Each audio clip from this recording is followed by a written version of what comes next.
Antarctica's Weddell Sea. Image Jeff SchmaltzLANCEEOSDIS Rapid ResponseJesse AllenNASA. A hole as large as Lake Superior, the state of Maine, has opened up in Antarctica, and scientists aren't sure why it's there. The gigantic, mysterious hole is quite remarkable, atmospheric physicist Kent Moore, a professor at the University of Toronto's Mississauga campus, told me over the phone. It looks like you just punched a hole in the ice. An image of the hole in the sea ice. Image Modus Aqua via NASA Worldview Sea Ice Contours from AMSR to a sea via University of Bremen. Areas of open water surrounded by sea ice, such as this one, are known as polynyas. They form in coastal regions of Antarctica, Moore told me.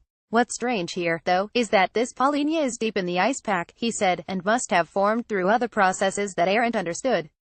This is hundreds of kilometers from the ice edge. If we didn't have a satellite, we wouldn't know it was there. It measured 80,000 km at its peak. A polynya was observed in the same location, in Antarctica's Weddell Sea, in the 1970s, according to Moore, who's been working with the Southern Ocean Carbon and Climate Observations and Modeling SOCCOM group, based at Princeton University, to analyze what's going on. Back then, scientists' observation tools weren't nearly as good, so that hole remained largely unstudied. Then it went away for 4 decades, until last year, when it reopened for a few weeks. Now it's back again. This is now the second year in a row it's opened after 40 years of not being there, Moore said. It opened around September 9th. We're still trying to figure out what's going on. Read more. Deep diving robots will plunge 16,000 feet to monitor the ocean abyss. It's tempting to blame this strange hole on climate change, which is reshaping so much of the world, including Antarctica.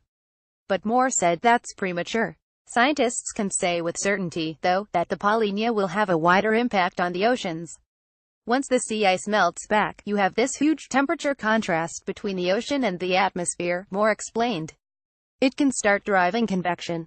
Denser, colder water sinks to the bottom of the ocean, while warmer water comes to the surface, which can keep the polynya open once it starts, he said.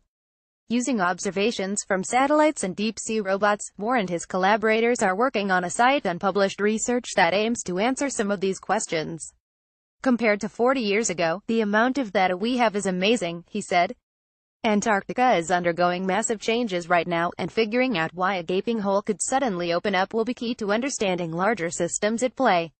Get 6 of our favorite motherboard stories every day by signing up for our newsletter.